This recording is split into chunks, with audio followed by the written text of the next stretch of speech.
Hi అండి.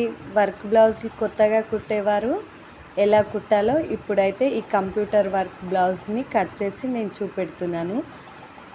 మనం ఎప్పుడైనా నార్మల్ బ్లౌజ్లకైతే ముందుగా లైనింగ్ని కట్ చేసుకుంటాం. కానీ ఈ వర్క్ బ్లౌజ్లకు అనేది కొత్తగా నేర్చుకునే వాళ్ళు ఒరిజినల్ పీస్ని మొత్తం ఈ విధంగా ఒకే వరుసలో పెట్టి, అంటే ఒకే మడతలో 2 మడతల కింద కాకుండా ఒకే మడత మీద పెట్టి ఈ విధంగా డిజైన్ అంతా 2 భాగాల కింద మిడిల్ పార్ట్ని చూసుకొని 2 భాగాల కింద చేసుకొని అయితే 2 వైపులా చంక డౌన్ కానీ ఇంకా నడుము కొలత కానీ 2 వైపులా చూసుకొని కట్ చేసుకోవాలి.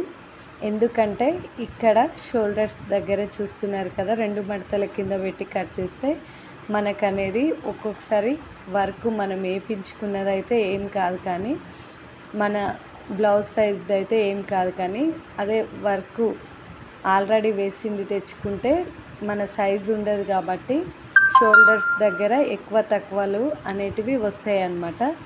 ఈ విధంగా సింగిల్ వరుసలో పెట్టి కట్ చేసుకోవడం వల్ల మనకి ఎక్కడ కూడా మిస్టేక్ రాకుండా పర్ఫెక్ట్గా బ్లౌజ్కి వర్క్ అనేది వస్తుంది. ఇంకా ఈ 2 సైడ్లు గమనిస్తే ఒక సైడ్ అనేది 1 ఇంచ్ ఎక్స్ట్రాగా వచ్చింది వర్క్.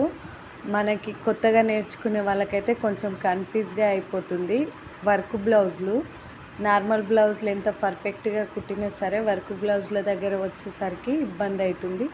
ఈ విధంగా అయితే మిస్టేక్ ఎందుకు ఎక్స్ట్రా ఇచ్చిరంటే 1 ఇంచ్ అనేది ఉక్సు కాజా పట్టి కోసం అనేది పోతుంది అన్నమాట. అక్కడ 1/2 ఇంచ్ ఇక్కడ 1/2 ఇంచ్ ఈ 2 అనేటివి మనం షోల్డర్స్ జాయింట్ చేసేటప్పుడు పర్ఫెక్ట్గా వస్తాయి.